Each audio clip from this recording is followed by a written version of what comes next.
Bonsoir à toutes et à tous. Bienvenue au nom de l'Université de Fribourg à ce deuxième café scientifique de la saison 23-24. Bienvenue à nos invités.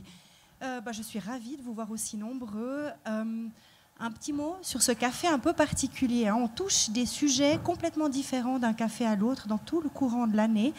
Et il y a des sujets qui touchent plus que d'autres et je pense que celui de ce soir en est un. On a aussi pu le constater sur les réseaux sociaux, c'est un sujet qui soulève beaucoup de débats, beaucoup de discussions sur lesquelles on peut être très vite polarisé. J'aimerais en profiter pour rappeler que ce qu'on cherche à construire ici, c'est, imaginez-vous, pas la toute fin de soirée, le début de soirée. Vous êtes à Noël en famille ou vous êtes dans un bar avec des amis, vous soulevez une discussion et vous voulez avoir un échange avec vos amis ou votre famille sur cette discussion en toute politesse et tout respect. Grand-maman a le droit d'avoir un avis, tonton Georges aussi, et puis la cousine de 18 ans aussi, elle a bien le droit d'avoir une opinion. Et donc, c'est ce qu'on cherche à avoir ce soir, c'est une discussion autour d'une table, autour d'une bière, autour d'une limonade. Nous allons discuter tous ensemble. Il y a une seule règle dans les cafés scientifiques, c'est que je suis votre bâton de parole. Il y a des gens qui nous suivent en ligne également, on les salue par ailleurs.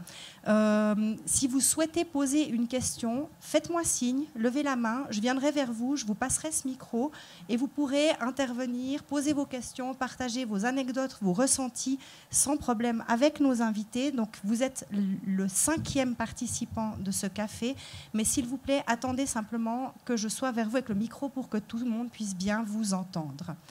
Oui, c'est la seule règle. J'aimerais saluer Lauriane Schott, co-rédactrice en chef de Radio Fribourg, qui va animer ce café, qui va introduire nos invités ce soir, et puis Ibrahim qui va relayer les questions éventuellement sur les réseaux sociaux. Pour ma part, si vous êtes allergique à Facebook et que vous nous suivez en ligne et que vous souhaitez transmettre vos questions, faites-le par SMS ou par WhatsApp au 079 796 22 15. S'il vous plaît, les gens en ligne, n'essayez pas de m'appeler, je ne pourrai pas vous répondre pendant la discussion. Et je crois que tout est dit. Lauriane, je te cède la parole. Merci, bienvenue à toutes et à tous. Donc, comme l'a dit Farida, c'est vraiment un échange. Donc, à la fois avec les personnes qu'on a sur cette scène, mais aussi avec vous. Donc, n'hésitez pas si vous avez une question, une interrogation. C'est aussi ça qui va alimenter vraiment la discussion. De mon côté, j'ai aussi tout un tas de questions qui ont été préparées. De par mon métier, je ne m'interdis aucune question. Le but n'est pas de commencer à s'exciter ou à s'énerver autour de cette thématique. C'est vraiment un échange, mais je le rappellerai durant la soirée aussi, que durant l'heure et demie qui va nous occuper, que vous pouvez prendre la parole à tout moment. Vous avez le droit de poser des questions, de partager vos craintes, vos inquiétudes, vos remarques. Donc, n'hésitez pas à le faire. Pour ce café scientifique jusqu'à 19h30, nous avons l'honneur d'avoir 4 invités différents. On va commencer par Nicolas Ayot, tout au fond, qui est professeur de sciences politiques à l'Université de Fribourg. Bonsoir. Juste à côté de vous, il y a Jens Hertelt, professeur de littérature slave à l'Université de Fribourg. Ensuite, Jean-François Fayet, professeur et directeur du département d'histoire contemporaine de l'Université de Fribourg. Et puis, juste à ma gauche, Madame Corina Macher, professeure ordinaire d'histoire russe et soviétique à l'Université de Genève. Bonsoir à toutes et à tous. Vous avez devant vous des micros.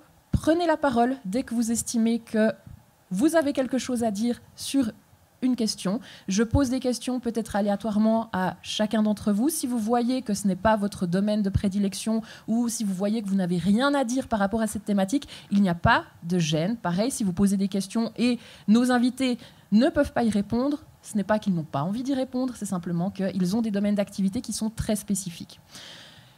Donc, avant d'entrer véritablement dans ce qui nous occupe aujourd'hui, cette guerre en Ukraine, ce conflit entre la Russie et l'Ukraine qui a débuté le 24 février 2022, on va se replonger un petit peu à ce qui s'est passé avant, puisque les deux pays ont des relations assez tendues déjà depuis un moment. Et là, je me tourne vers vous, Corina Macher, donc professeure ordinaire d'histoire russe et soviétique à l'Université de Genève.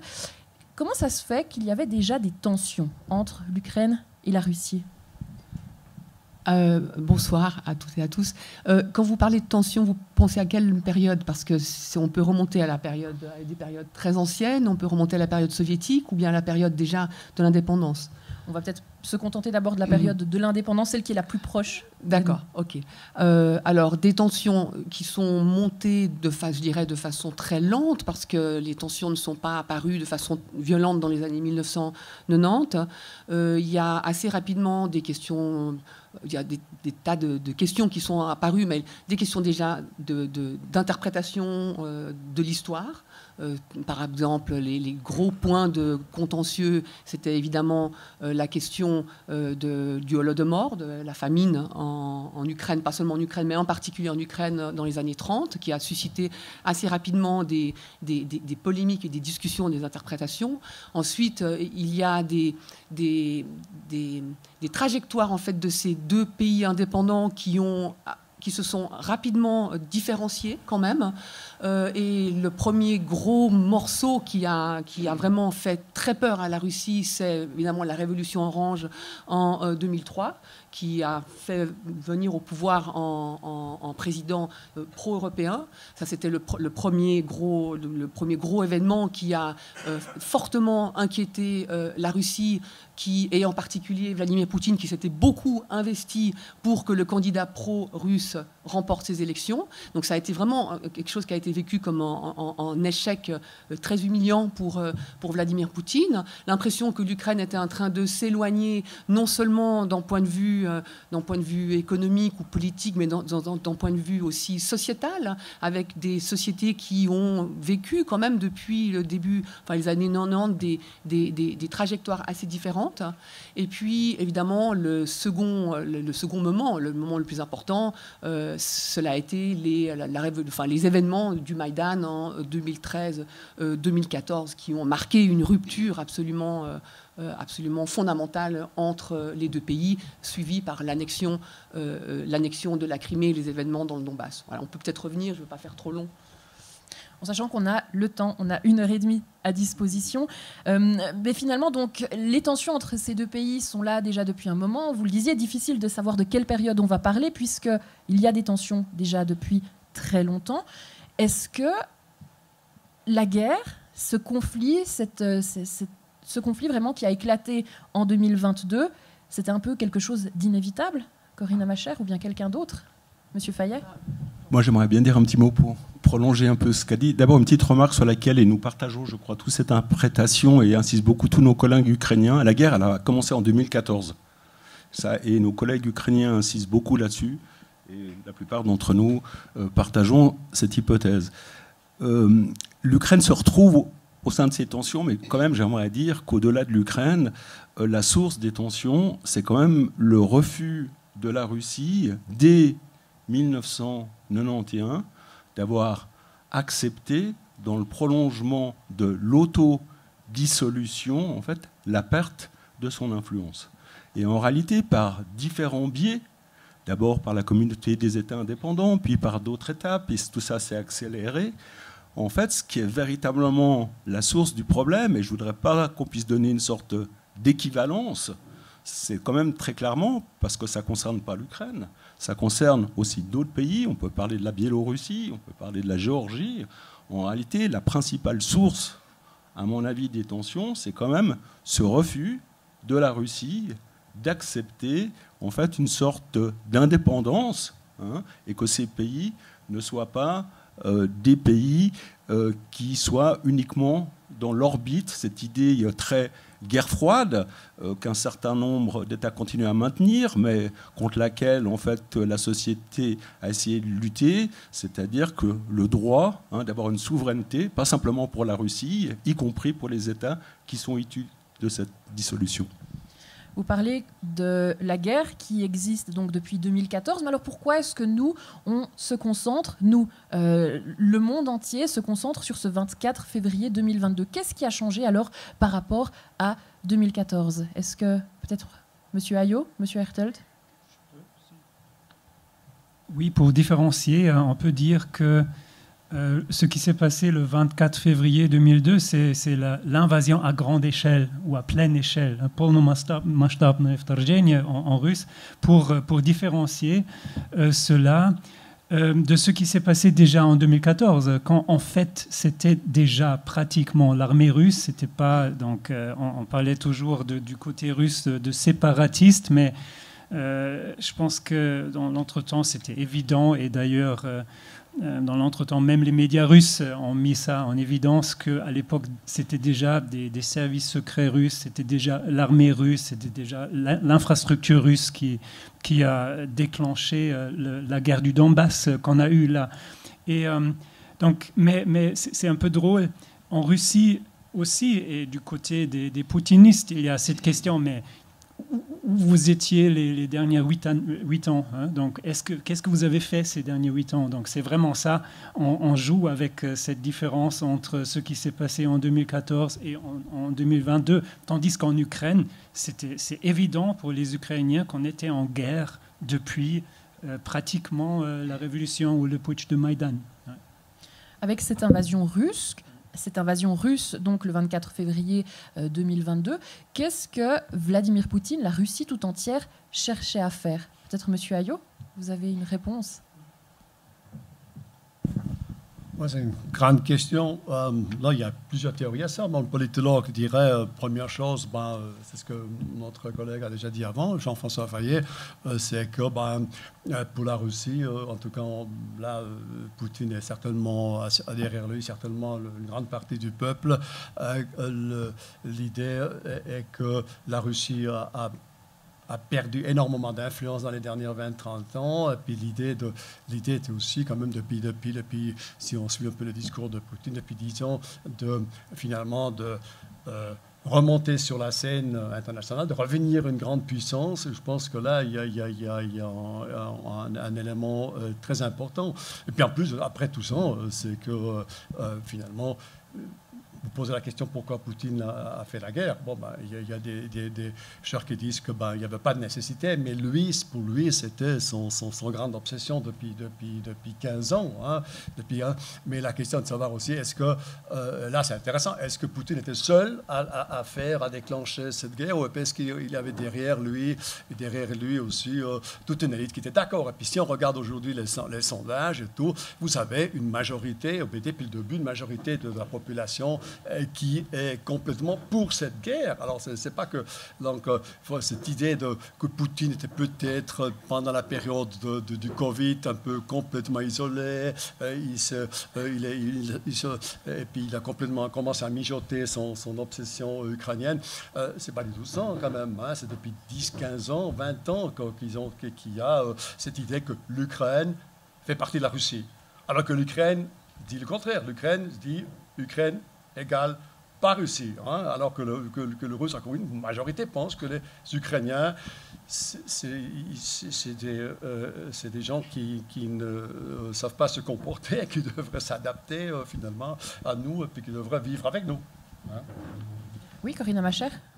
Pour revenir à cette question, je suis absolument d'accord avec ce qui vient d'être dit. C'est toute l'idée de la notion de monde russe, Ruski Mir, qui est tellement présente en Russie. C'est l'idée et qui a été qu'enfin l'Occident a compris seulement depuis février 2022, qu'est-ce que ça signifiait concrètement. Et seulement depuis février 2022, je dirais même pas depuis 2014, a compris que le fait qu'on parle russe ne signifie pas qu'on est russe.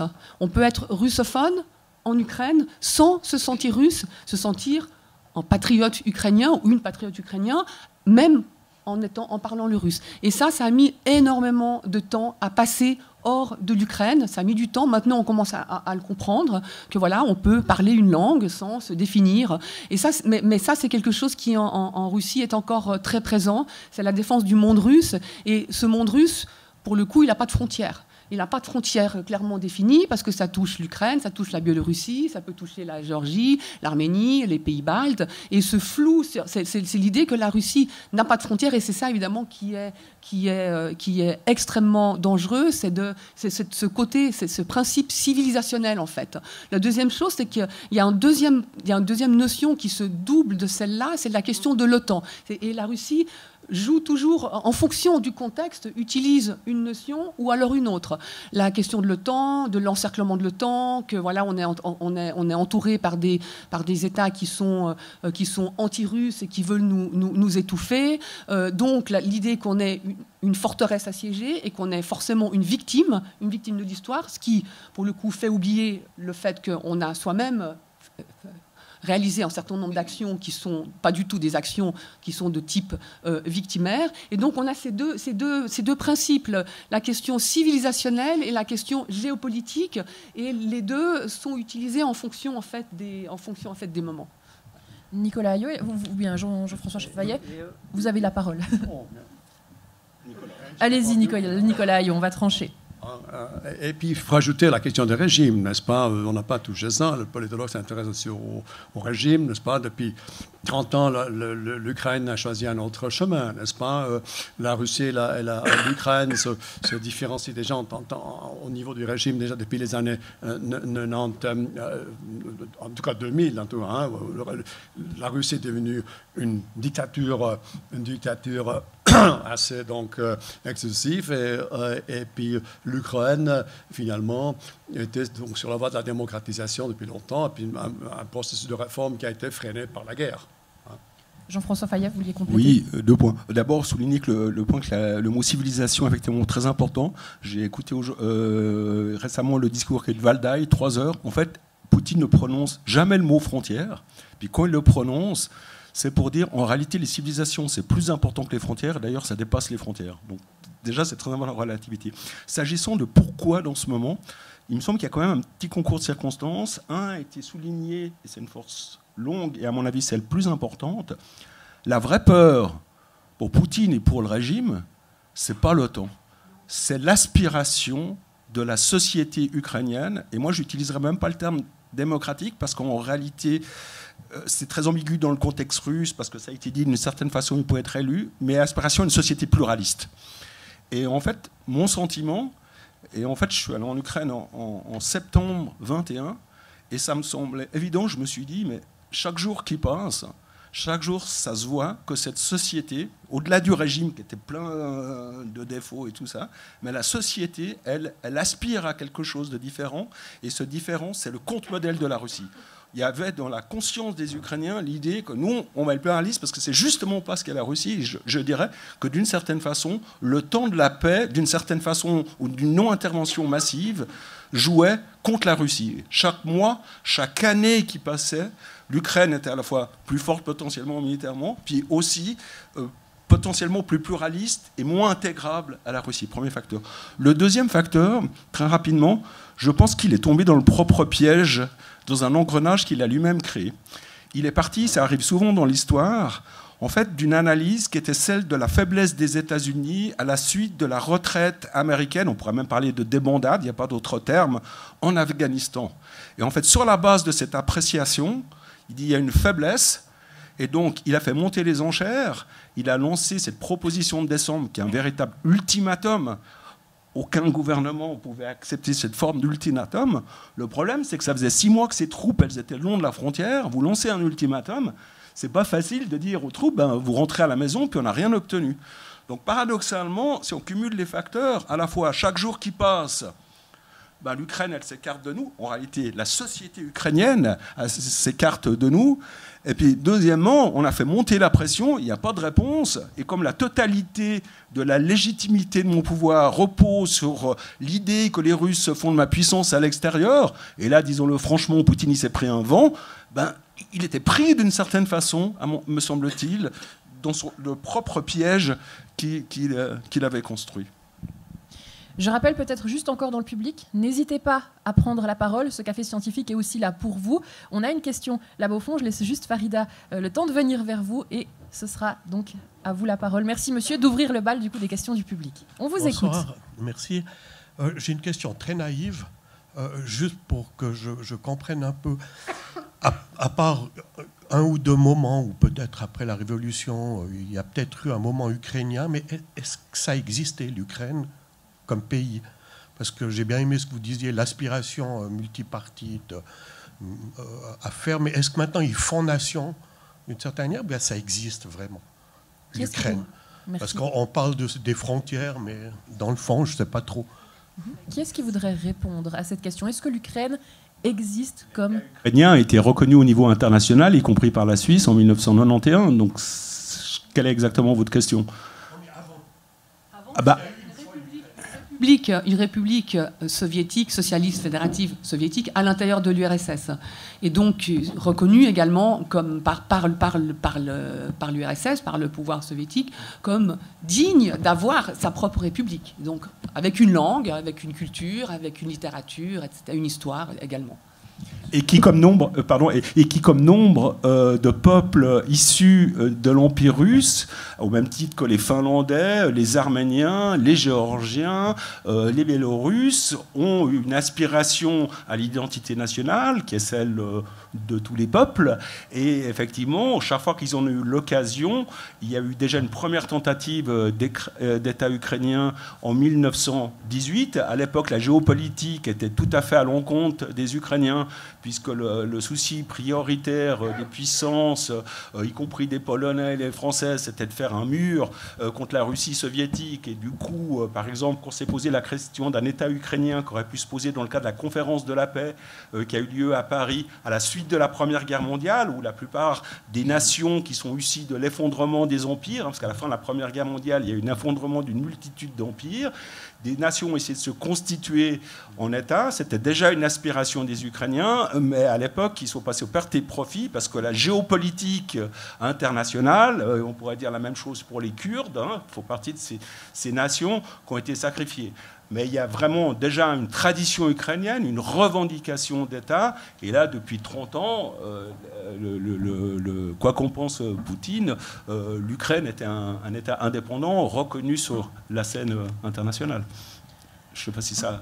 Oui, mais ma question était plutôt avant ces 30 ans. Parce que là, maintenant, j'ai bien compris. Mais est-ce qu'il y a une épaisseur historique? Bien sûr. Oui. Non, mais d'un État ukrainien.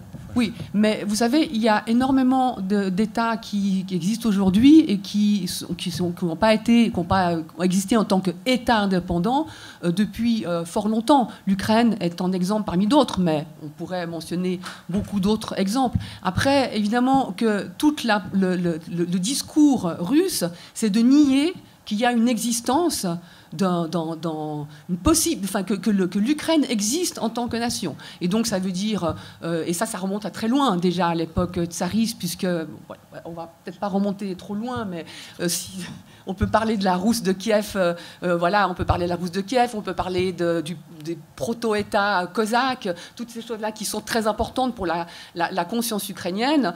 Effectivement, il y a cette tentative de créer un État ukrainien au début du XXe siècle, mais ce qu'il faut bien comprendre, c'est que s'il n'y avait pas eu une langue, une culture, une idée ukrainienne très forte au début du XXe siècle, il n'y aurait pas eu de république soviétique ukrainienne qui aurait été créée. Elle a été créée précisément parce que les bases étaient là, selon les marxistes, que ce soit Staline ou Lénine, pour dire que l'Ukraine existait et donc elle méritait d'être une... Ensuite, évidemment que la construction nationale s'est aussi beaucoup faite à l'époque soviétique, pour différentes raisons, parce qu'il y a eu durant les années 20 toute une période qu'on a appelée de politique des nationalités, qui a été en quelque sorte une politique qu'on pourrait appeler aujourd'hui de discrimination positive. C'est toute la période de ce qu'on appelle en russe la kaleniza, c'est l'indigénisation, et qui s'est traduit en Ukraine par une forme d'ukrainisation. Et ça, c'est sûr que ça a renforcé la création de cette nation ukrainienne. Mais toujours est-il qu'en 1991, cette nation, elle existe et que... Voilà, elle n'est pas née de rien. Et donc aujourd'hui, quand on remet en question cette nation ukrainienne, on épouse évidemment le discours russe, tout le discours russe qui tend à dire que la nation ukrainienne est artificielle et qu'elle n'existe que par, au fond, parce que les Occidentaux la soutiennent, mais qu'autrement, elle est fondée sur rien du tout. Et que donc finalement, que les Ukrainiens sont au fond des Russes qui ont trahi le monde russe. Et ça, c'est évidemment un discours très dangereux. Votre question a suscité pas mal de réponses. Il y a monsieur Jens Hertold, vous aviez déjà demandé la parole il y a un petit moment, et ensuite je vous la donne aussi à Nicolas Hayot. Est-ce que vous voulez prendre quand même la parole ? Je vais aussi laisser de la place pour d'autres questions, donc c'est peut-être, je pense que Corinne a tout expliqué. Donc. Et puis vous, Nicolas Ayot, vous vouliez rajouter quelque chose? On passe à peut-être une autre question dans le public. Il y en a d'ailleurs d'autres déjà, donc c'est très très bien. Oui, bonsoir tout le monde, Hubert Colli de Bulle. Pour m'éclairer un peu, j'aimerais savoir, disons, vous pouvez m'éclairer sur la période de l'Holodomor, et puis à quelle période ça s'est passé, puis tout ce qui s'est passé par rapport à ça. Merci.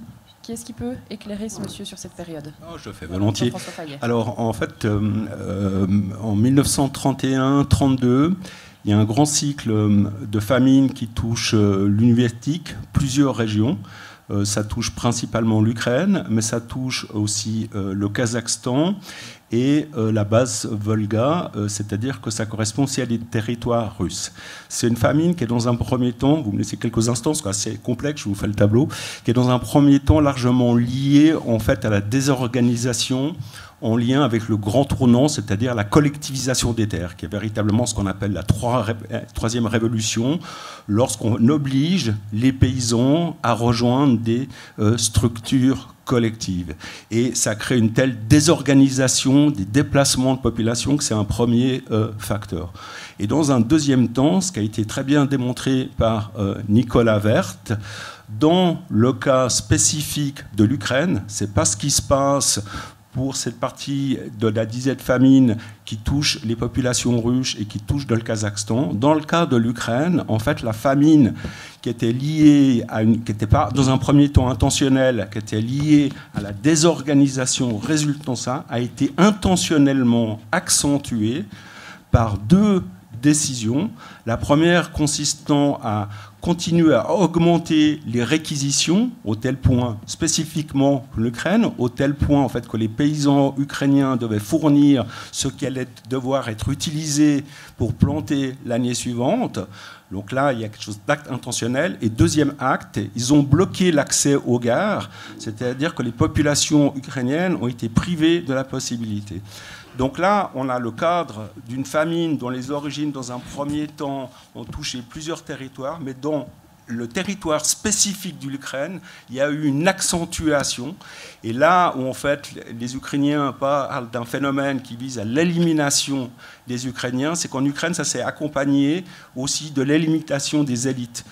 Corinne vous a parlé précédemment de toute une politique qui a eu lieu dans les années 20 d'ukrainisation. On a favorisé le retour à l'ukrainien, on a développé en Ukraine soviétique, et c'est vrai, hein, en réalité à bien des égards, en Ukraine soviétique, dans un premier temps ont été constituées les universités, les chars comme ça, et dans le tournant à la fin des années 20, au même moment qu'à la collectivisation des campagnes, il y a l'élimination, donc ils sont épurés, purgés ou tués de ces élites. Et donc la conjonction de ces deux facteurs, c'est-à-dire une famine qui, dans l'espace ukrainien, est spécifiquement accentuée, avec une dimension d'intentionnalité, plus le fait qu'au-delà des paysans, ça touche aussi les élites, ce qui n'a pas d'équivalence agissant par exemple du Kazakhstan et la Russie, est la raison pour laquelle nombre d'historiens, dont Nicolas Werth, reprennent le principe de génocide et dont la formule Holodomor qui signifie extermination par la faim. Est-ce que ça a répondu à votre question?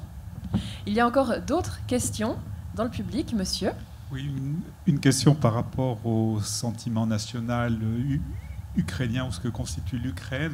Est-ce que la Crimée n'est pas un cas particulier? Parce qu'il me semble qu'elle n'a pas toujours fait partie de l'Ukraine soviétique, qu'elle a été donnée, je crois, à un instant T à l'Ukraine. Donc, est-ce qu'il n'y a pas un cas particulier par rapport à ça? Et si c'est le cas, est-ce que ça n'a pas été une erreur quelque part de ne pas reconnaître le rattachement de la Crimée à la Russie qui aurait calmé Merci pour votre question. Alors, monsieur, qui est-ce qui... Non, mais... Qui est-ce qui répond? Jens, oui, Hertel. Ou alors Jean-François Fayet. Bon, il y a deux niveaux. Non, mais vas-y. Il y a plein de territoires qui se retrouvent dans des frontières dont on pourrait discuter la légitimité. Reconnaissons, par exemple, si on parle de la Crimée, pourquoi parler de Kaliningrad? La seule raison pour laquelle, en fait, Kaliningrad, l'ancienne Königsberg, cette ville au nord de la Pologne, appartient à la Russie, C'est à un moment donné, dans un rapport de guerre, il y a eu un traité international qui leur a accordé. En réalité, tous les discours de Poutine sur les droits historiques, la longue histoire, ben, par exemple, si je vous donne cet exemple, ça ne fonctionnerait pas. La Crimée. Alors effectivement, la Crimée, c'est quelque chose qui a été donné par Khrouchtchev en 1954. Et le message de Khrouchtchev, on a dit que c'était une erreur, un cadeau. Pour moi, c'était le suivant. Quand en fait, on donne un espace dans lequel figure l'essentiel de la marine, ça veut dire, vous et nous, c'est pour la vie. C'est comme si la marine française, au lieu d'être à Toulon, elle venait s'installer à Genève. Ben, le message, dans le lac Léman, on se dirait, le message il est assez clair, là, on est ensemble. Donc il y a eu un peu cette histoire. Et ce qui est vrai, c'est que quand Khrouchtchev il a donné ça, ce n'était pas un cadeau à l'Ukraine. Moi, je l'interprète plutôt comme un cadeau à l'Union soviétique. C'était pour dire à quel point c'est un peu ce qui s'est passé. Et on en paye toutes les conséquences dans le Caucase. On crée des espaces, en fait, qui sont des liens, parce que ces groupes ne peuvent pas tenir séparément. C'est comme cette histoire des partages avec le Haut-Karabakh ou Nakhichevan. En fait, c'est les soviétiques, en l'occurrence Staline, et puis la Khrouchtchev, en fait, qui ont fait des choix arbitraires, comme ça, avec lesquels les peuples, ils doivent vivre après. Alors, après, cette histoire de la Crimée, je pourrais vous dire, mais en fait, ceux qui devraient la revendiquer, ce n'est pas les Russes, ce seraient les Turcs, après tout, quoi. On peut remonter la préférence historique, le Rana de Crimée, l'arrivée des Européens, c'est quoi, la fin du XVIIIe siècle? Il y avait des Juifs avant Crimée, avant aussi l'arrivée des Ottomans. Et donc, c'est un de ces territoires convoités. L'intérêt de la Crimée pour les Russes, c'est que c'est un port en mer chaude. C'est le problème numéro un des Russes. Ils ont des ports, mais pas tellement sur des mers. Enfin, c'est en train de changer, mais jusqu'à récemment sur des mers qui glaçaient. C'est des gens que Poutine se réjouit du réchauffement climatique, pour le dire clairement. Mais là, c'est sûr que la Canoë, c'est un aspect aux mers chaudes. Voilà. Et la réalité, vous parlez de la population, en réalité, ceux qui pourraient revendiquer, c'est les Tatars de Crimée. C'est eux les premières victimes de l'annexion russe en 2014. C'est-à-dire que la Russie qui revendique sa tradition, c'est uniquement pour elle. Et pour la population en fait, des Tatars de Crimée, qui sont les vrais autochtones, les vraies populations qui étaient là bien avant les Russes, ben pour eux, en fait, cette annexion par la Russie. Voilà. Alors après...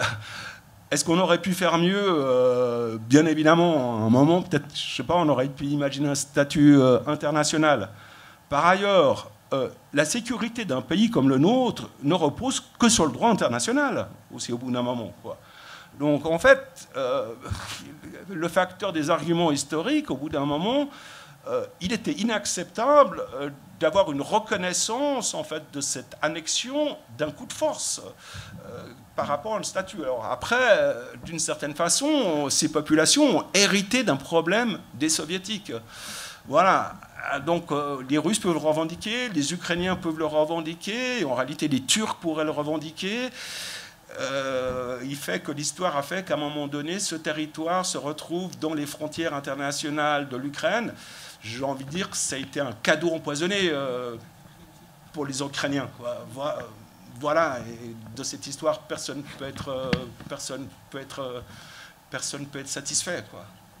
Est-ce que peut-être, je regarde si Monsieur Jens vouliez compléter, parce que vous aviez juste peut-être un petit complément, le cas de la Crimée. Donc, je pense que aujourd'hui, quand on traite de ce conflit, il faut prendre le droit international et le fait que les frontières de l'Ukraine étaient reconnues aussi par la Fédération de la Russie. C'est ça, c'est le point qui tranche dans cette affaire. Mais votre question, elle remonte dans l'histoire, elle remonte aussi un peu dans la culture. Il faut quand même dire que culturellement, ou en ce qui concerne les langues, donc la Crimée était russophone et tartarophone, mais ça ne change rien. Donc il faut toujours trouver des solutions pour assurer le droit des minorités de parler leur langue et tout ça. Mais l'Ukraine est un État dont les frontières étaient internationalement reconnues et ce statut a été violé par la Russie. Donc toutes les autres questions sont vraiment d'autres questions. C'est les questions des droits des minorités linguistiques, culturelles et tout ça, qui sont d'ailleurs actuellement beaucoup plus violées que sous le règne ukrainien. Est-ce que Corinna Machov voulait prendre la parole ou alors on laisse la parole à un Je voulais autre? juste rajouter qu'effectivement, quand en 1954 la Crimée a été attribuée à l'Ukraine, ça portait. C'était qu'une question administrative en fait, parce que c'était à l'intérieur des frontières soviétiques, donc personne ne pouvait imaginer à ce moment-là les problèmes que cela pourrait causer le jour où ces États seraient indépendants, parce que justement, on était ensemble et l'URSS était appelée à durer. Ensuite, déjà à l'époque, alors il y a plusieurs interprétations par rapport à ce passage de la Crimée à l'Ukraine. On ne va pas revenir là-dessus, mais pour certains historiens ukrainiens déjà disaient qu'en fait c'était un cadeau empoisonné déjà à l'époque pour les Ukrainiens, parce que ça faisait rentrer à l'intérieur de la République ukrainienne en une région majoritairement russe, et que donc c'était une façon d'affaiblir le mouvement national ukrainien qui avait toujours été très fort. D'ailleurs, c'est pour ça que Staline il a tellement frappé tellement fort sur l'Ukraine en début des années 30, c'est parce qu'il avait très très peur de la force nationale ukrainienne, et que l'Ukraine était le fleuron de l'Empire russe. C'était aussi une région centrale pour l'URSS. Donc à aucun moment il faut laisser l'Ukraine avoir des velléités de vouloir s'éloigner. Ensuite, la question, il faut vraiment avoir, moi je pense que c'est très important, se dire qu'on ne peut jamais prendre des arguments historiques pour dire, voilà, ce territoire, il est à nous, parce que dans l'histoire, à un moment donné, il nous a appartenu, parce que ça, c'est extrêmement dangereux. Alors, pourquoi pas en référendum, qui aurait pu avoir... Si le référendum avait été fait dans toutes les lois de l'art, librement, et pas avec des fusils sur la tempe, peut-être que la question se serait posée différemment. Mais la façon dont ça a été fait, rien ne peut justifier, en fait, la façon dont l'Ukraine est devenue à passer dans la Fédération de Russie. Merci pour toutes ces réponses. Il y avait encore une question dans le public. Alors, bonsoir, je voulais revenir sur l'Holodomor, donc ce génocide des Ukrainiens au début des années 30.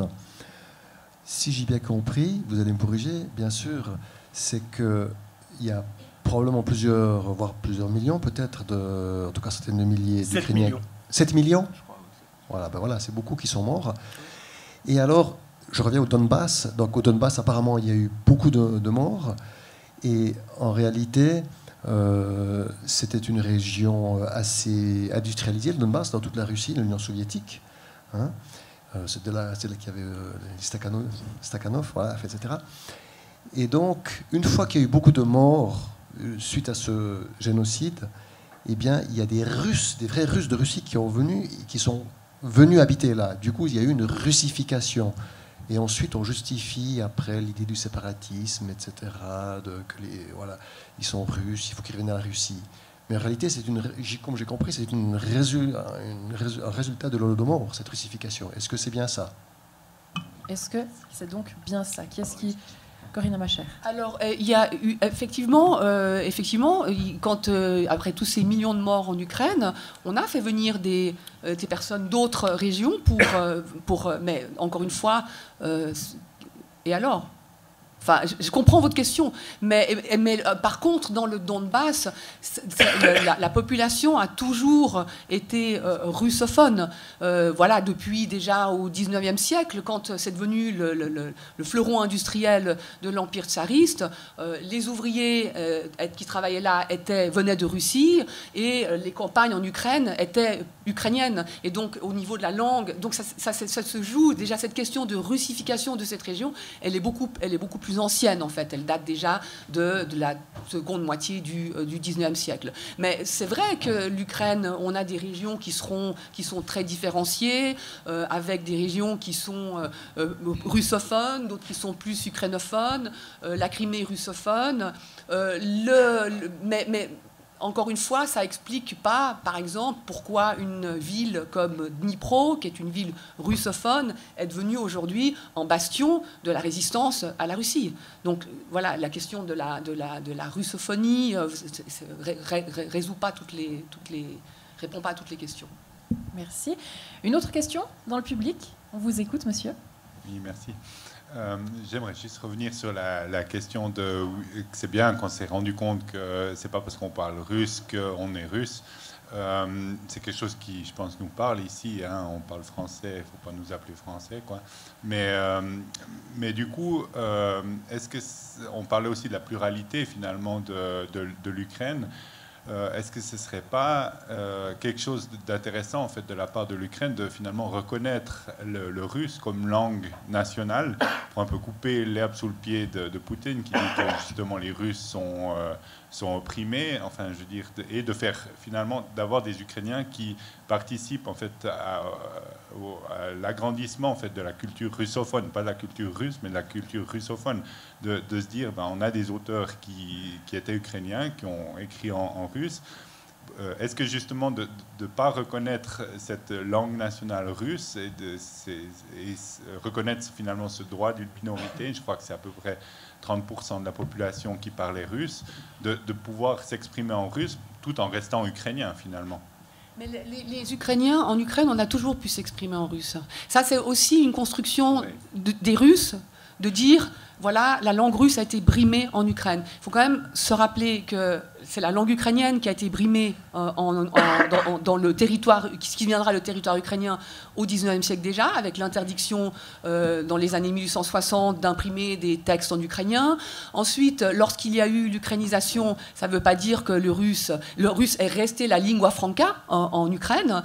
Et pour aller plus loin, on pouvait très bien parler... On pouvait très bien vivre en Ukraine sans parler ukrainien, en parlant que le russe.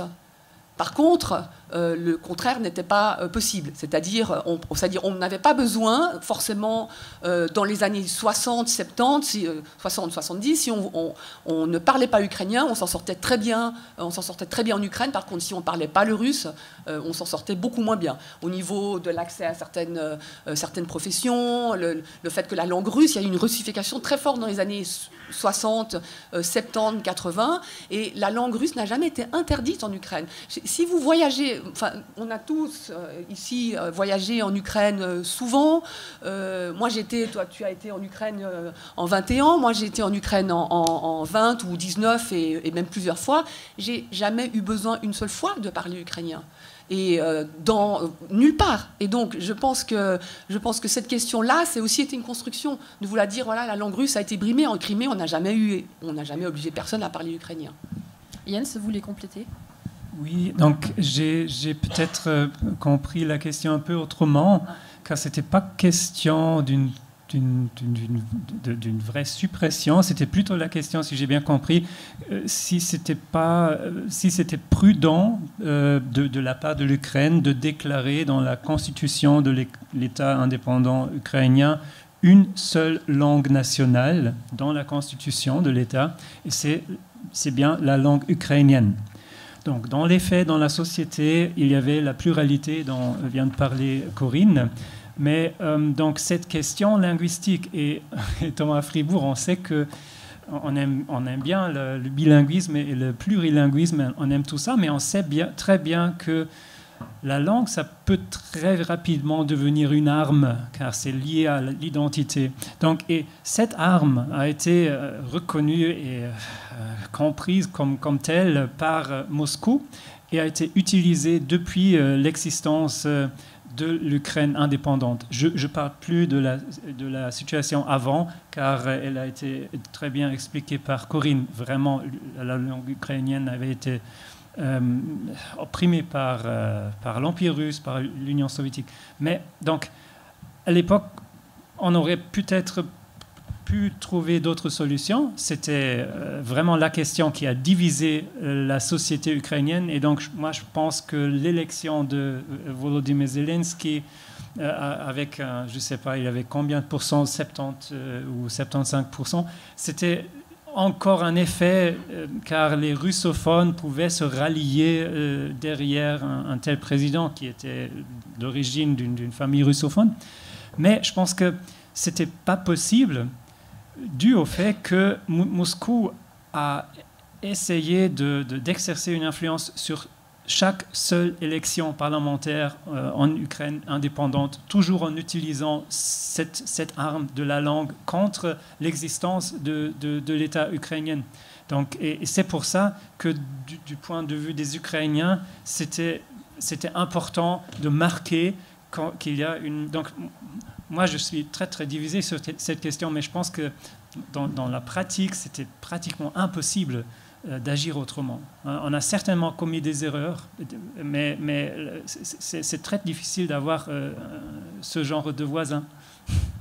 Peut-être j'aimerais alors rajouter quelque chose qui me semble important. Il faut savoir qu'en Ukraine, il y a des sondages qui ont montré dans les années 2000 jusqu'en 2010, 2012, après ça se complique, il y a l'élection de la Crimée, il y a des gros problèmes, des sondages qui ont été menés par rapport à la question de la langue.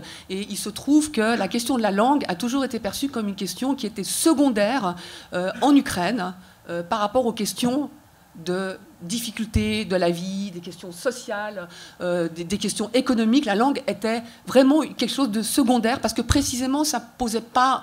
Oui, il y a eu cette décision qui a été instrumentalisée ensuite par les partis pro-russes, mais il faut savoir aussi que la question de la langue était secondaire au sein de la société. C'était les questions sociales qui étaient les plus importantes, les difficultés de la vie quotidienne. Et deuxième chose, la question de la langue a toujours été instrumentalisée au moment des débats électoraux en Ukraine par les partis pro-russes. À chaque fois qu'il y a eu des élections, la question de la langue est revenue au centre de l'attention en disant voilà, les partis pro-russes, la discrimination de la langue. En 2012 la langue russe obtient un statut de langue régionale, donc devient deuxième langue du pays. Il faut aussi se rappeler de ça. Mais ça a été ratifié ensuite. Ça a été en 2014. En 2014, au moment des événements, cette loi a été. On a tenté de supprimer cette loi. C'est ce qui a été ensuite évidemment monté en épingle par les partis pro-russes et par la Russie. Mais cette suppression de cette règle, de cette loi, n'a jamais été ratifiée. Elle a été ratifiée seulement en 2018, c'est-à-dire au moment où on est dans une situation extrêmement complexe avec la Russie, donc après l'annexion de la Crimée. Donc là, on est dans une complètement autre situation où effectivement la langue russe commence à jouer un rôle politique aussi. Qu'est-ce que ça veut dire de parler russe alors qu'on est confronté à un pays qui tente de nous faire disparaître? Merci beaucoup pour ces éléments de réponse. Merci aussi pour votre question. Et il y en a encore une dans le public, des questions. Guten Abend, ich werde meine Frage auf Deutsch stellen. Auf jeden Fall, mir scheint, dass einfach der Rahmen ein bisschen eng ist, einfach wenn wir über die Beziehung zwischen der Ukraine und Russland sprechen. Aber es gab schon gewisse Bemerkungen einfach bezüglich der Geopolitik. Und dann scheint es mir einfach, dass wir einfach ohne den Hauptakteur sprechen, einfach die USA. Und man hat eben auch internationales Recht erwähnt. Und wenn man die ganze Geschichte, ohne dass ich einfach jetzt im Namen von Putin spreche, aber wenn man die ganze Geschichte mit internationalem Recht bezüglich Afghanistan, bezüglich Libyen, bezüglich einfach des Iraks, ich spreche auch über den Strafgerichtshof einfach in Den Haag, den die USA nicht anerkennen, sondern einfach versuchen, dort den Einfluss eben einzunehmen, wo die Chefanklägerin einfach gehen musste. Also mir scheint, dass der Rahmen einfach ziemlich zu eng und das heißt, ich möchte gerne mal wissen, einfach, was Sie dazu meinen, beziehungsweise Putin muss das irgendwo abgesehen haben, was er einfach in der Ukraine gemacht hat. Est-ce que Nicolas Ayot, vous pouvez peut-être répondre à cette question? Alors, je ne vais pas pouvoir traduire parfaitement ce qui a été posé comme question. Je laisse peut-être mes confrères germanophones qui peuvent peut-être faire une petite explication. Pas non plus très bien compris. Können Sie die Kurzfrage, die Kurzversion der Frage, wie würden die lauten? Ja, also es gab einfach mehrere Bemerkungen bezüglich einfach der Geopolitik und internationalem Recht. Also es geht einfach wirklich darum, dass wir einfach hier über die Annexion von Krim sprechen, aber die Grenzen in Afghanistan, in Libyen, in Irak, in Jugoslawien einfach waren auch eben durch die NATO und man sprach damals eben über militärische Aktion und nicht über den Krieg. Jetzt spricht man über den Krieg und das kann man einfach, wenn Sie schon einfach über den Diskurs sprechen, internationales Recht, also eben wie gesagt, also es geht einfach darum, dass die Geopolitik eine wichtige Rolle spielt und möchte ich eben Ihre Meinung dazu hören. Est-ce que du coup, je peux peut-être vous laisser faire un petit récapitulatif de la question concernant le droit international, le fait qu'on parle de guerre, d'invasion militaire et pas de guerre? Qu'est-ce qu'on peut aussi répondre?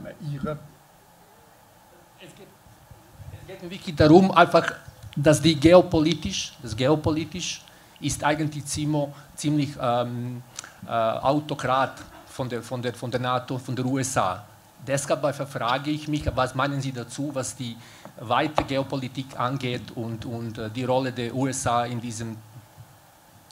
Approche un peu unilatérale dans la façon d'approcher la question. Elle dit les Américains eux-mêmes ont violé le droit international en Afghanistan et ailleurs. Il parle aussi des Balkans. Et puis il aimerait savoir si... Le tribunal in Den Haag. Comment? Le tribunal dans Den Haag. De l'AF. Est-ce qu'on peut répondre à cette question? Alors est-ce que cette question sort peut-être du contexte de cette rencontre?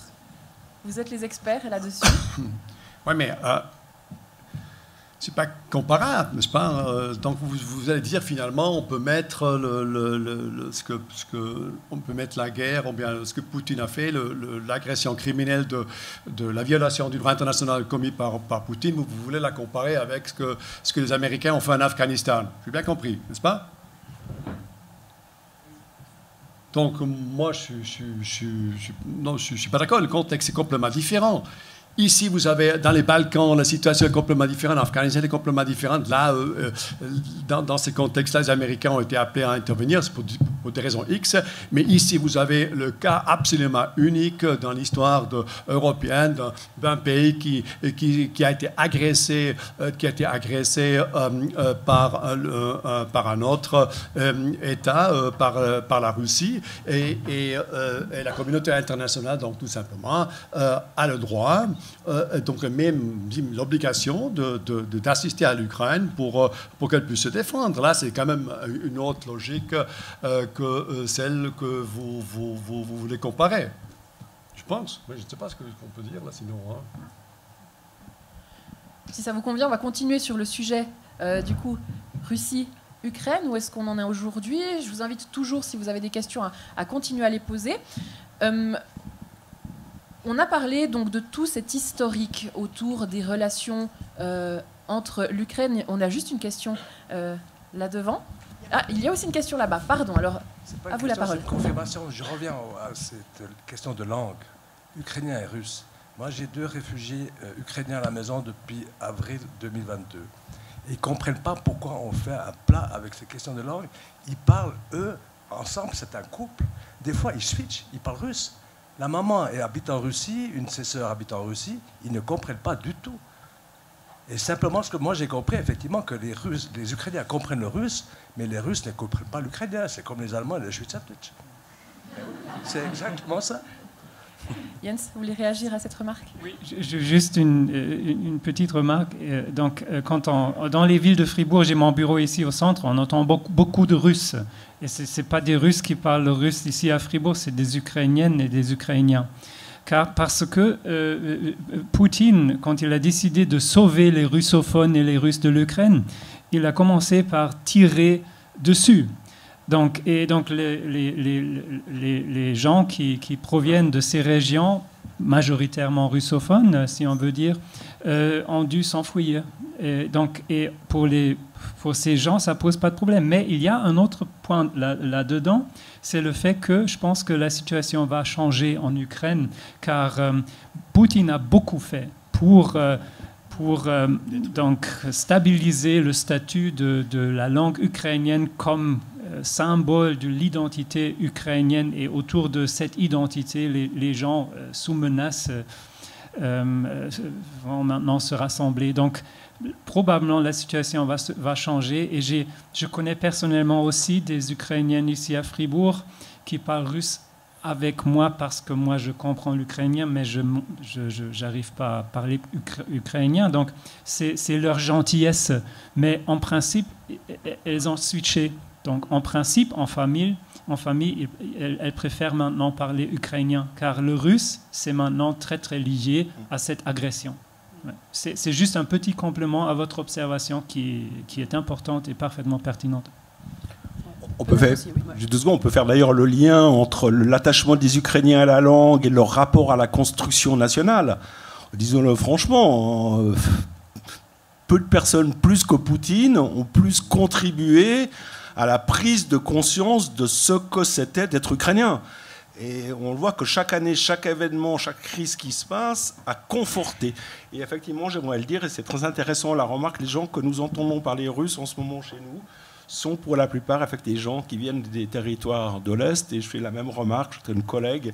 Et en fait, c'est uniquement par tolérance qu'ils continuent de parler en russe, mais elles, de leur côté, elles ont tout à fait switché du côté ukrainien. Et entre guillemets, le meilleur moteur, la meilleure pour faire franchir ce cap qui n'était pas encore franchi en 1921, c'est Poutine qui, d'une certaine façon, est en train de tuer, et c'est aussi la double tragédie, en train de tuer la langue russe en Ukraine et aussi un petit peu à l'extérieur. Il y a des professeurs de langue ici, nous le ressentons tous, cette question. Oui, je rajouterais juste pour finir, pour encore aller plus loin, je pense que la personne qui a fait le plus de mal à la culture russe, on parle souvent d'annulation de la culture russe, qu'on ne va plus lire Tolstoï. Non, évidemment qu'on va continuer à lire Tolstoï, Dostoïevski, qu'on va écouter Tchaïkovski. Évidemment, on continue à le faire. Mais par contre, celui qui a fait le plus de mal à la culture russe, c'est Vladimir Poutine, très clairement. On a encore une question dans le public, oui. Voilà. Concernant cette guerre, toujours, il y a un truc que je ne comprends vraiment pas du tout dans la tête de Poutine. Comment se fait-il qu'on peut traiter les Ukrainiens de nazis et d'un autre côté de vouloir russifier ou déporter les enfants d'Ukraine? Ça, je ne peux pas comprendre. Qui est-ce qui peut répondre à cela? Jens. Non, mais c'est incompréhensible. La seule chose qu'on peut dire, qu'il y a une tradition de rhétorique soviétique de traiter les Ukrainiens et leurs aspirations nationales ou même nationalistes de nazis. Ça remonte à la Seconde Guerre mondiale. C'était très pratique pour la rhétorique soviétique de pouvoir traiter toute la nation ukrainienne comme parce qu'il y avait quelques partis, quelques divisions d'une armée d'indépendance ukrainienne pendant la Seconde Guerre mondiale qui a lutté du côté des nazis. Et on a utilisé ça pour discréditer, pour diffamer le projet national ukrainien en Union soviétique. Poutine a été socialisé en Union soviétique. Tout ce qu'il fait est basé un peu sur les anciens modèles provenant des années 70. Donc il utilise ça et il espère que ça va marcher, car il a toute la télévision qui va répéter ça, mais c'est manifestement absurde, ça n'a rien à voir. Sauf que, malheureusement, dans le Parlement canadien, il y avait ce cas, et c'est vraiment... Oui, ça a joué bien sûr sur les moulins de la propagande russe, mais en principe, ça n'a rien à voir. Historiquement, c'est complètement absurde de vouloir dire ça.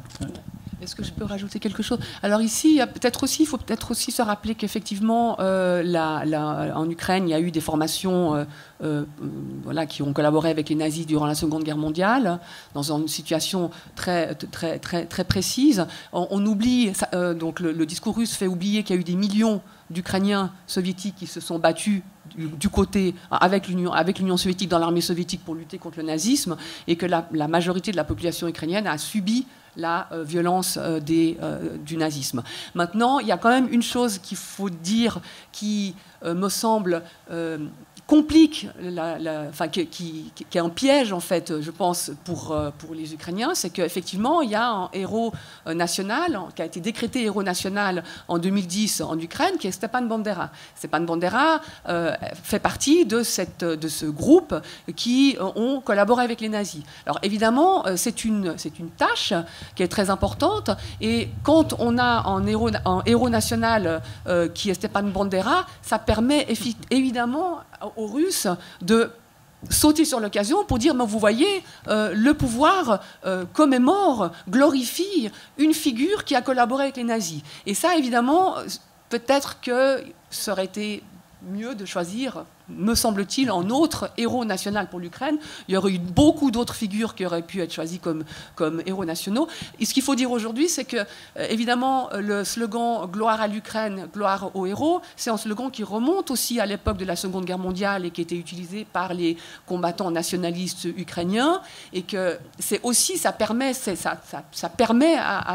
aux Russes, ça renforce la force de ce discours de dire, ben, vous voyez, les Ukrainiens sont des nazis parce qu'ils se revendiquent d'un personnage qui effectivement a collaboré avec les nazis. Et ça, effectivement, ça affaiblit,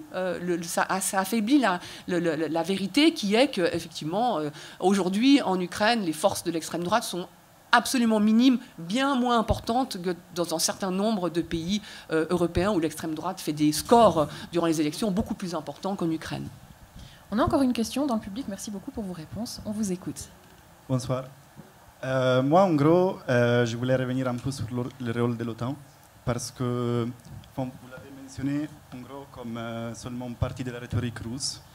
Après, je ne veux pas parler de l'OTAN comme une cause de la guerre, parce que je pense que d'ailleurs, c'est beaucoup trop tôt pour dire quelles sont les causes, et puis je n'ai pas les compétences pour dire ça, mais je pense qu'elle a joué un rôle quand même très important dans les formes spécifiques que cette guerre a pris, avec les milliards de dollars et d'euros qui vont en Ukraine en armes tous les mois. Et au même l'OTAN justifie ses investissements comme, avec la rhétorique de défendre un peuple qui est envahi. Et en même temps, on voit une logique assez contraire, j'aurais envie de dire, en Israël.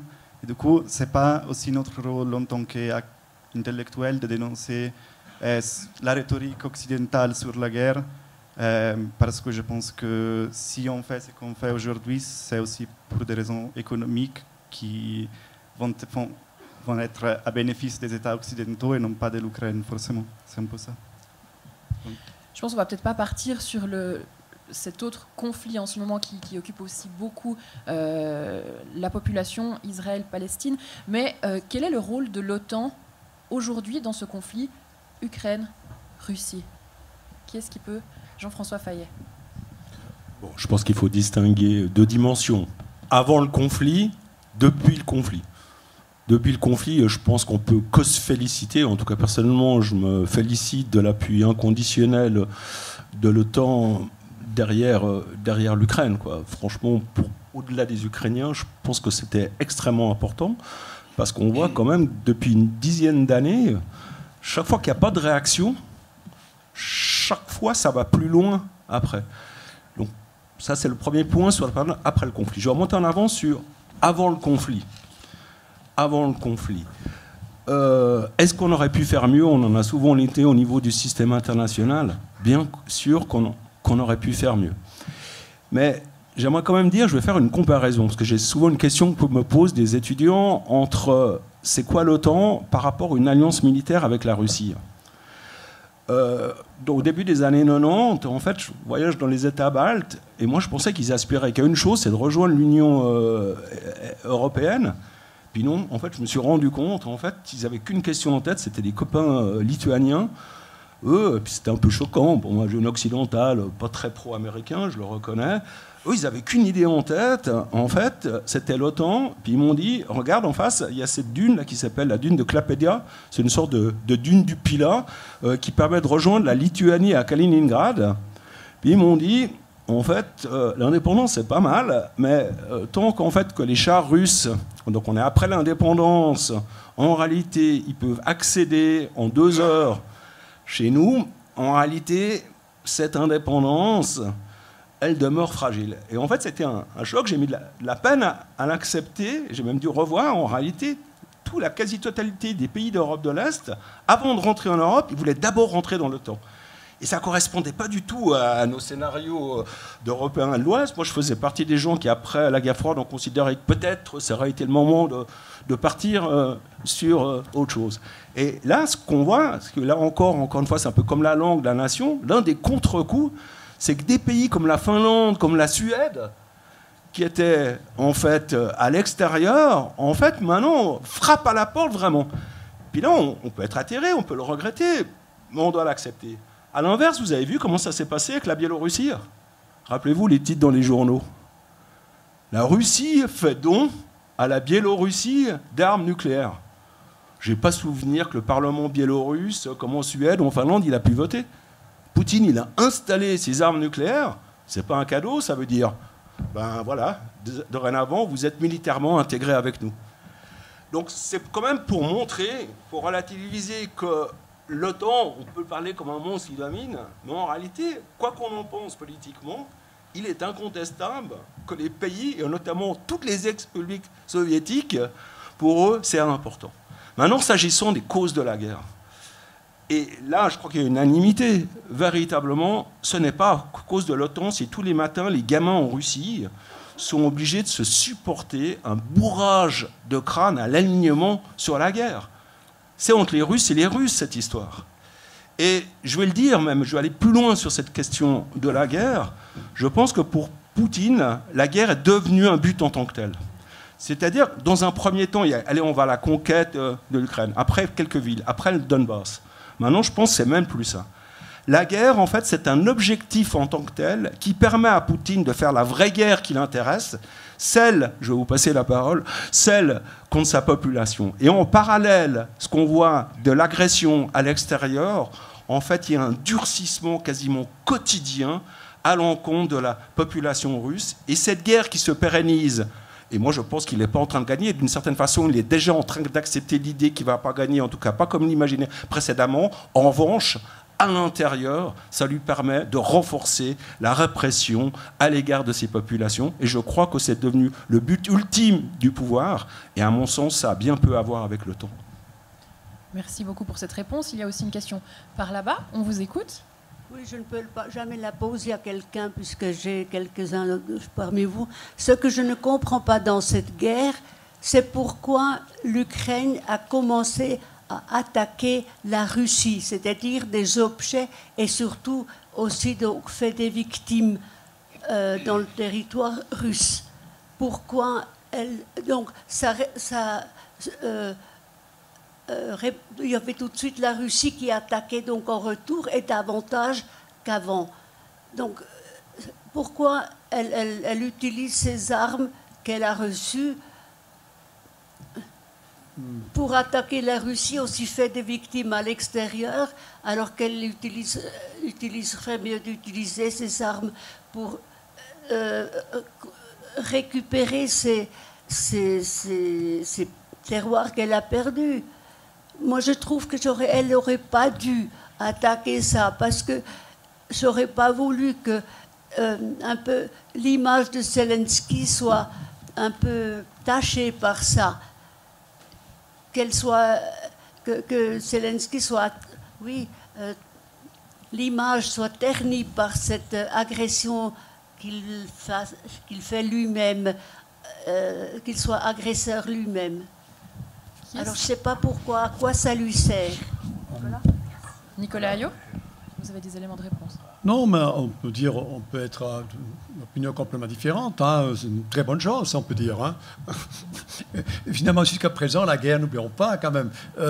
Regardez la télévision russe, on regarde à 100 ans quand même. Hein. Et puis là, vous regardez, vous voyez quand même la guerre est quelque chose de très lointain. La guerre n'est pas en Russie. Alors finalement, ça, c'est quelque chose de fondamental. La guerre, jusqu'à présent, se déroule où? Elle se déroule en Ukraine et pas en Russie. Alors là, quand même, ici, avec ces nouvelles stratégies, notamment aussi, on parle après aussi de la contre-offensive, la tactique des 1000 abeilles, des 1000 piqûres d'abeilles, les Ukrainiens sont pour la première fois capables aussi de montrer donc, finalement qu'ils sont capables d'atteindre aussi certains aéroports ou certains endroits logistiques en Russie. Et puis, dans ce sens-là, ça crée une sorte de nouvelle balance finalement entre les deux. Hein. Et puis je ne vois pas pourquoi Zelensky devrait être. Maintenant, il vient de recevoir aussi des armes donc de moyenne portée de la part des Américains qui lui permettent aussi donc d'atteindre. Et finalement, j'espère quand même qu'il y aura encore la question là-dessus, hein, la question de savoir jusqu'à quand est-ce que la guerre va durer et puis comment on va la finir. Ça touche ce problème-là. Hein. Si les Ukrainiens ne pourraient pas faire ça, comment pourrait-il gagner ou bien gagner du terrain? On a encore des questions dans le public? Beaucoup, et même en dehors du public. Je me permets de relayer une question qui est arrivée par SMS avant de vous passer la parole. Donc c'est Alexandra qui nous salue et qui demande: est-ce que vous pouvez expliquer la situation de Transnistria en Moldavie? Est-ce que ce territoire appartenait à un moment donné à l'Ukraine ou à la Russie? Et ce territoire est actuellement pro-russe, mais quelles sont les origines de ce fait? Qui est-ce qui peut répondre à cette question? Corinne Amacher, je vous donne la parole. Toujours les questions historiques un peu difficiles. Non, j'ai plus les... Vous pouvez prendre le micro comme ça on s'entend. J'ai plus les dates et l'historique bien en tête, en fait. Donc, alors, bon, la Transnistrie est un territoire... attendez, il faut juste que je me remette en tête. La Moldavie, il faut parler de la Bessarabie d'abord. C'est qu'il faut faire un petit retour en arrière. La Bessarabie, qui était un territoire qui est devenu russe en 1812. Et c'est ce territoire de Bessarabie qui a ensuite été intégré. Jean-François, si tu pourras rajouter, hein, comme historien aussi. Et si je me trompe, m'arrêter. Mais là, je pense que je me trompe pas. Et la Bessarabie, donc, qui devient une terre russe entre 1812 et jusqu'à la Première Guerre mondiale, et puis qui ensuite est intégrée dans ce qu'on appelle la Grande Roumanie de l'entre-deux-guerres.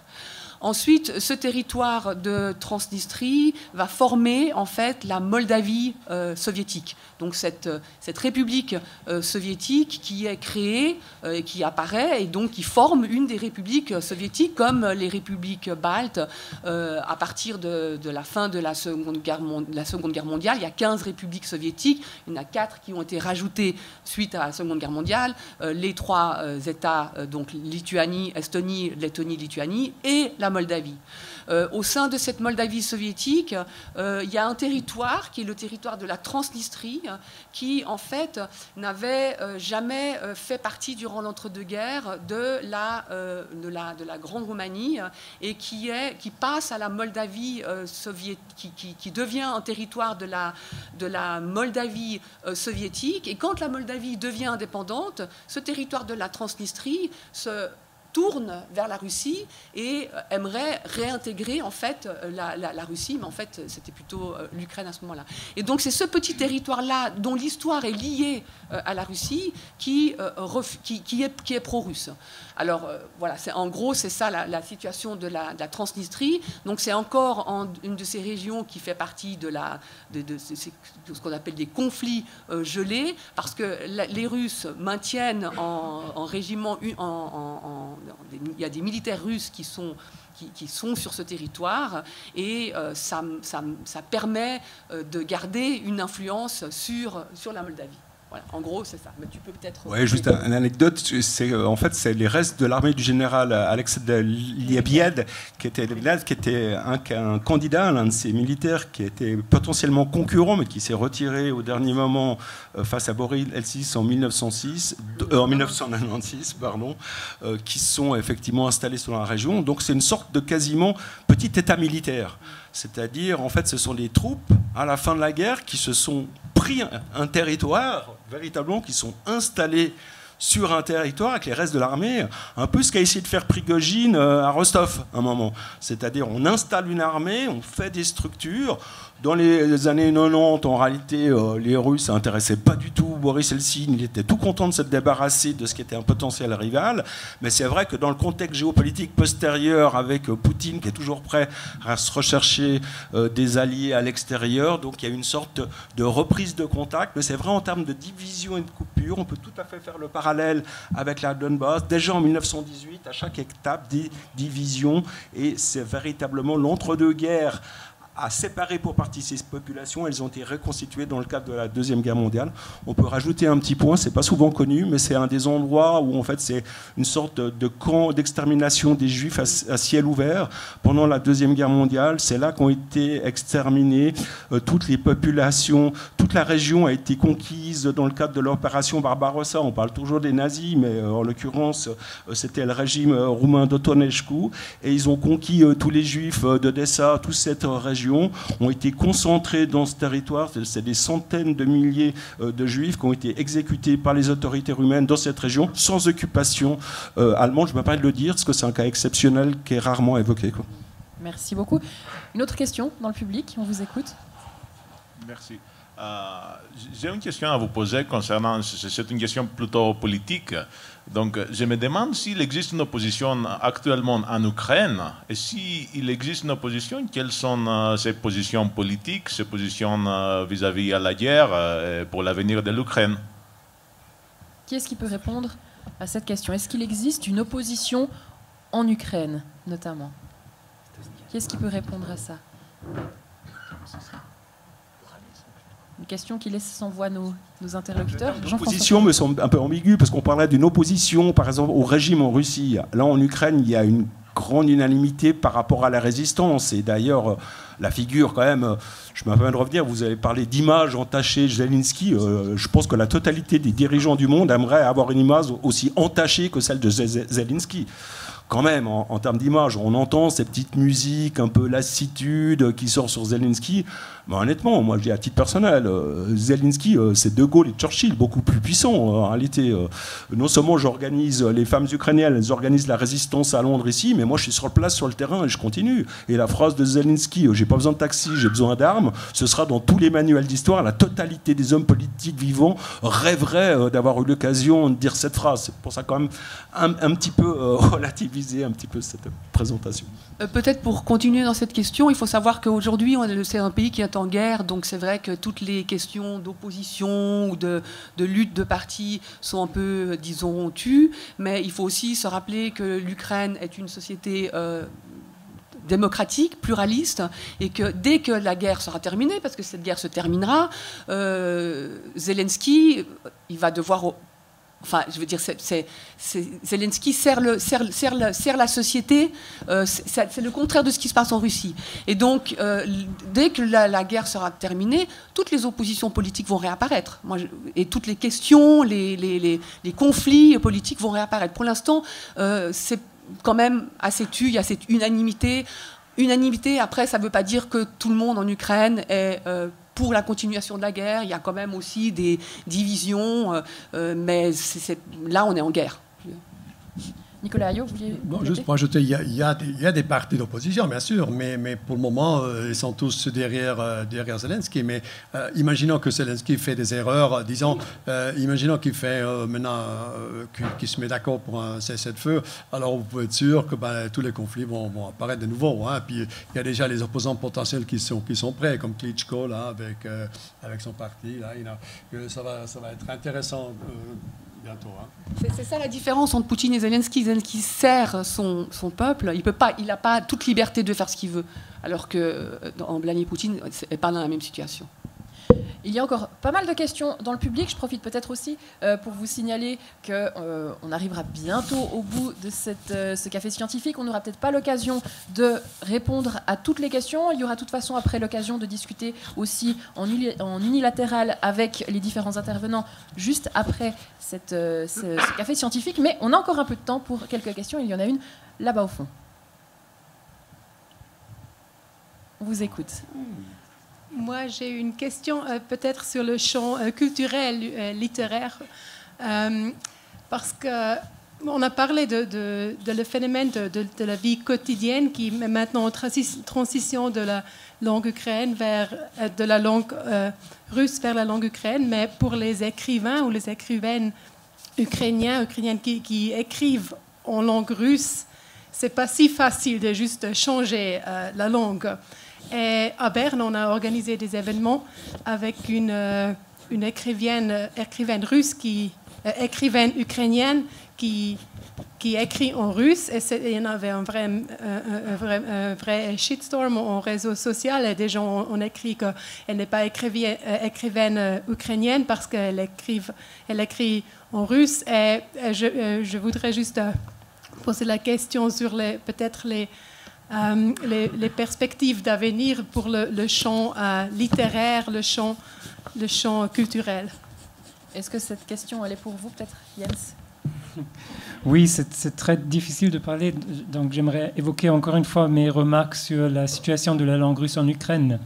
Et d'ailleurs, Volodymyr Zelensky l'a dit lui-même avec beaucoup de regrets quand il a été interviewé par des journalistes de l'opposition russe du portail Medusa. Il a dit « c'est grave pour la langue russe. Il ne sait pas comment ça va se développer. » Et puis, il y a beaucoup de cas d'écrivaines et d'écrivains qui ont changé de langue et qui font un certain effort, qui parlent de cet effort. Donc, et depuis notre point de vue d'aujourd'hui, c'est très très difficile d'anticiper ce qui va se passer. Ça tout dépendra des mois à venir et de la situation. Et y aura-t-il peut-être un armistice ou pas, et quelles seront les conditions, quels seront les crimes qui seront commis jusqu'à ce moment, et quel sera l'impact sur le statut de la langue russe en Ukraine. C'est très très difficile de dire, mais actuellement effectivement c'est difficile. Mais même l'écrivaine dont tu as parlé, je pense qu'elle serait parfaitement capable d'écrire en ukrainien. C'est plutôt son choix de rester un peu avec le russe. Ouais. Merci beaucoup. Une autre question dans le public? Ouais, je reprends juste le fascicule là, c'est Russie, Ukraine, quelle perspective pour l'avenir en fait? Monsieur exprime une certaine frustration. Tout à fait. On va peut-être venir sur cette question-là, en sachant très bien que oui, il y a ce fascicule donc, pour présenter ce café scientifique avec certains thèmes qui sont abordés, mais c'est aussi vous, dans le public, qui faites les thématiques qui vont être abordées. Parlons donc de ces perspectives pour l'avenir. Plusieurs fois, ça a été abordé. Un jour, cette guerre se terminera. Quand tout à l'heure, Nicolas Hayot, vous aviez posé cette question. Combien de temps ça va encore durer? Je vous la pose maintenant, cette question. Combien de temps, selon vous, cette guerre pourrait encore durer? Merci. Non, mais évidemment, on sait évidemment pas, mais c'est intéressant de suivre les médias, de voir comment les médias ces derniers temps ont changé, et puis maintenant, et aussi les grands acteurs internationaux disent il faut être prêt à une longue guerre. Il n'est pas sûr que cette guerre se terminera l'année prochaine. Hein, et la grande question de savoir, évidemment, pour nous, qui c'est qui va tenir plus longtemps? Et comme je dis avant, un régime autoritaire comme celui de Poutine, qui se met maintenant dans une économie, qui s'est installé dans une économie de guerre, est-ce que ce régime a une sorte d'haleine plus longue, plus de persévérance que l'Occident, qui risque déjà de se fragmenter? Vous voyez déjà en Europe, différents pays sont plus ou moins décidés de continuer cette aide. En Amérique, on aura une élection l'année prochaine. La question de savoir, est-ce que l'Europe sera d'accord de permettre à l'Ukraine de ne pas seulement tenir, mais de vaincre? Jusqu'à présent, une grande partie des médias sont d'accord de dire l'Europe a juste fait assez pour permettre à l'Ukraine de tenir, mais est-ce qu'il y aura un consensus pour permettre à l'Ukraine de se rapprocher d'une victoire, hein?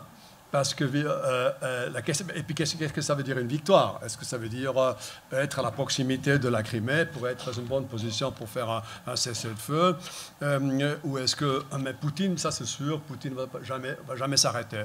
Pour Poutine c'est intéressant, pour Poutine c'est intéressant. Comment? C'est Biden qui va jamais s'arrêter. J'ai pas compris. Biden qui va jamais s'arrêter. Les États-Unis. Donc. Ça, c'est... Non, vous êtes là, vous êtes dans l'erreur, madame. Non, mais ça c'est pas vrai. ici, vous avez un fauteur de guerre et c'est M. Poutine, et c'est M. Poutine qui peut arrêter demain la guerre, mais il n'arrêterait pas la guerre parce que ça va être la fin de son régime, et puis, et puis pour son projet civilisationnel, comme vous avez dit avant, c'est tout à fait intéressant d'avoir l'Occident entier contre lui. Donc, je pense, on est encore, l'année prochaine, on sera encore là pour continuer la discussion. Cette question de monsieur qui attend depuis un moment, non? Je pense que ça sera la dernière pour ce soir. Je suis désolée.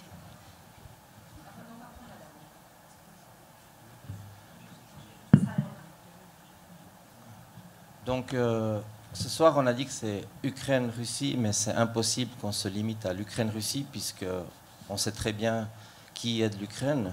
D'ailleurs, on a dit qu'on va les aider jusqu'au dernier. Qu'est-ce que ça veut dire, jusqu'au dernier? Donc, ça suppose qu'il y aura un dernier Ukrainien vivant un jour. C'est horrible, hein, en fait, comme concept. On va les aider jusqu'au dernier. Qui va les aider? Ça veut dire quoi? Et je pense qu'il est impossible de ne pas parler du rôle des États-Unis, de ce qu'ils ont fait pour qu'il y ait Maïdan. Ils ont investi, donc il y a des chiffres, hein, combien ça a coûté Maïdan pour les Américains, et ils veulent un retour sur investissement. Et je trouve vraiment pas très joli de notre part d'utiliser la jeunesse ukrainienne qui est en train de mourir et qui vont continuer à mourir, puisque c'est ce qu'on veut nous. Et nous, on est feutrés dans nos salons, c'est joli, on entend les médias, on va aider les Ukrainiens jusqu'au dernier. Et ça suppose que c'est possible de gagner contre la Russie. C'est quand même étrange comme concept, d'aider les Ukrainiens jusqu'au dernier. Qu'est-ce que ça veut dire? C'est ça ma question. Qui est-ce qui... Moi, j'aimerais dire quelque chose là-dessus. Comment vous allez formuler? Il y a dans cette histoire, entre guillemets, que nous forcerions les Ukrainiens. Mais les Ukrainiens ne nous demandent pas de nous battre. Et franchement, je m'excuse, vous croyez que les jeunes Ukrainiens ils s'engagent? Ils le font pour eux. Ils ne sont pas manipulés par Biden. Ils ne vont pas se battre pour Biden, tous ces jeunes Ukrainiens qui vont sacrifier de leur vie. Ah, vous, les frères, moi je l'explique comme ça, ces gens ne sont pas instrumentalisés. Ils font le sacrifice de leur vie pour leur nation parce qu'ils considèrent que c'est ce qu'ils doivent faire. Et c'est vrai que cette idée... Et en plus, les Ukrainiens ne nous demandent pas d'aller mourir à leur place. La seule chose qu'ils nous demandent, c'est de garder la possibilité, ils sont dans un combat existentiel. Parce que ce serait quoi l'alternative? Si nous n'aidons pas, je vais finir juste ma phrase, je vous repasse là. Si nous ne les aidons pas, les Ukrainiens se font écraser, ils disparaîtront comme État, ils sont dans une situation qui est celle d'une survie. Ils n'ont pas d'autre choix, les Ukrainiens. C'est ça, ou continuer à se prendre des bombes. Donc, on ne peut pas réduire cette idée. Bien sûr, on peut dire plein de choses sur les États-Unis, bien sûr. Mais chaque jeune Ukrainien qui va sacrifier, ce n'est pas pour Biden, ce n'est pas pour le grand capital. C'est lui pour lui. Parce qu'il a la conscience que c'est la seule chance de pouvoir vivre dans ce pays indépendant en tant qu'Ukrainien. Je pense qu'ils sont confrontés à un choix qui est existentiel. Ils n'ont pas d'autre choix, me semble-t-il. Et pour le reste, oui, ça va être une guerre très très longue. Ça va être une guerre très très longue. Et d'ailleurs, Poutine joue là-dessus. Et bien sûr, il se pense en mettre les horloges parce que le temps, la périodisation n'est pas la même. Ils sont dans la survie en permanence. La capacité de l'Ukraine à survivre, en réalité, au-delà de leur courage qui est extraordinaire, dépend effectivement de notre solidarité financière, de notre soutien général. Donc eux, ils sont croisés. Comme l'a dit Nicolas, eux, plus, ils sont dans la contrainte de devoir se soumettre à des pays qui sont à des rythmes électoraux. Poutine, il n'a pas de souci. Lui, il peut permettre de tenir 20 ans. De toute façon, il a dit qu'il n'y aurait plus d'élections. Donc, il joue justement sur ce type de division. Mais n'ayons pas la décence de considérer que ces Ukrainiens sont manipulés. Ils savent très bien, et je trouve que c'est une leçon assez extraordinaire, de ces gens, de ceux qui font à titre personnel. Et je rajouterais que ce que vous disiez par rapport au Maïdan 2014, que voilà, on sait l'investissement américain à Maïdan, c'est aussi une façon de faire passer toute cette société ukrainienne, de considérer que la société ukrainienne, tous ces hommes, ces femmes, sont des marionnettes. Et qu'en fait, dont les fils sont tirés ailleurs, et que finalement, ils agissent comme des marionnettes, ils n'ont pas aucune agentivité. C'est-à-dire qu'on ne prend pas en compte justement l'agentivité de ces populations et leur désir profond de vouloir changer les choses. Et ça, c'est assez méprisant quand même pour la société ukrainienne, de dire, voilà, ils sont dirigés depuis un Joe Biden tout-puissant qui dit on va les écraser, on va les tuer jusqu'au dernier. Et ça, c'est évidemment le grand discours de Russes, c'est de dire que les Ukrainiens sont des marionnettes. On passe la parole. La dernière question. Merci beaucoup. Ce n'est pas une question, c'est peut-être juste une remarque. Et puis surtout, je voulais remercier pour cette discussion très intéressante. Je voulais juste dire, parce que je suis d'origine tchèque, que nous avons nous-mêmes quand même notre propre expérience avec l'invasion soviétique. Moi-même étant une des dernières réfugiées politiques de mon pays, tout en étant rentrée en Tchéquie. Et j'habite à 5 km de l'ancienne base soviétique actuellement. Maintenant, je suis à Berne, temporairement juste. Mais je voulais dire que surtout, ce qui est admirable, c'est justement cette décision de l'autodétermination pour les Ukrainiens. C'était très clair, ils ont fait la preuve. J'ai eu aussi des réfugiés ukrainiens chez moi l'année dernière pendant 2 mois avec des chiens, des adolescents et tout ça. Donc j'ai vu, ils étaient de Berdiansk. Mais en fait, ce que je voulais aussi faire, une remarque par rapport à la question qui a été posée tout à l'heure au rôle de l'OTAN. Parce que je crois que la Russie est elle-même très surprise, justement, à voir l'OTAN unie. Donc moi, je suis quand même citoyenne d'un pays qui est membre de l'OTAN, allié. Et donc cette position est très unie, très, très claire. Elle joue sur 3 niveaux. C'est quand même pour assurer une aide à l'Ukraine, mais ce n'est pas l'OTAN qui donne elle-même en fait, l'aide à l'Ukraine, c'est les pays membres. Enfin, l'aide militaire, je veux dire. L'aide morale, c'est l'OTAN, effectivement. Et surtout,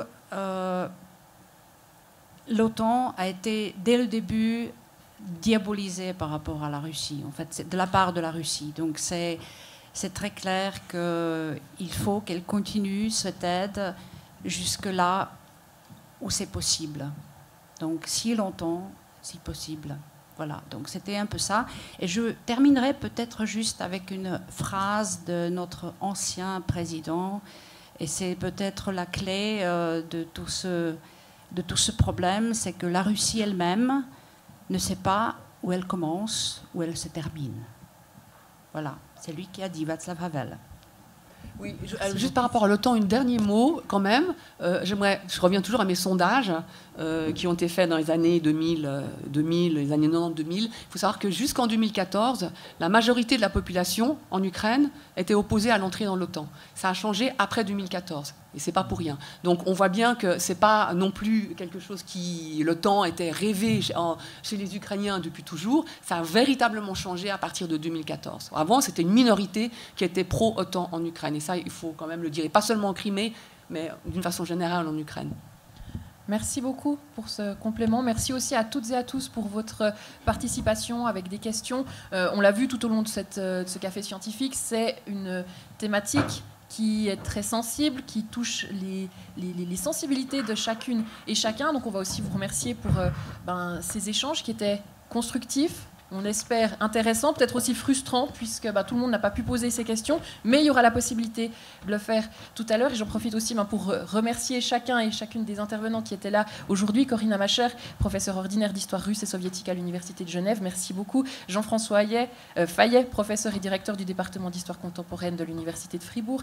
Jens Erlt, professeur de littérature slave à l'Université de Fribourg, et puis Nicolas Ayot, professeur de sciences politiques en Europe orientale à l'Université de Fribourg. Merci à vous 4 d'avoir été là, d'avoir répondu aussi à toutes ces sollicitations. Et puis on vous souhaite une excellente soirée. Et puis je te passe la parole, Farida. Oriane, merci à vous. Vous avez fait vivre ce café ce soir. J'ai toujours coutume de dire que j'aime bien que mes modérateurs ou modératrices aient le moins possible à dire, et vous l'avez bien fait taire ce soir. Donc merci vraiment pour toutes vos interventions interrogations et toutes vos questions et remarques. Une petite plage de pub, comme je vous le disais au début de ce café, chaque mois nous abordons des sujets complètement différents. Le jeudi, exceptionnellement, le jeudi 16 novembre, nous nous retrouverons aussi exceptionnellement, non pas dans cette salle, mais au Musée d'Histoire naturelle pour un café spécial en lien avec leur exposition sur l'Anthropocène. Et on se posera une autre question très gaie. La planète serait-elle mieux sans nous ? Le mercredi 22 novembre, par contre, la semaine suivante, on se retrouvera ici et on abordera encore une thématique complètement différente en lien avec l'association Les Quatre Vents. Nous proposerons une soirée sur le thème du travail du sexe. On mettra des lumières sur le monde de la nuit. Je vous invite à rejoindre nos invités et à vous joindre à nous. Juste à gauche, en sortant, il y a des petites choses à grignoter qui vous attendent et vous pouvez commander à boire si vous souhaitez poursuivre la discussion. Merci à tous. Bonne soirée.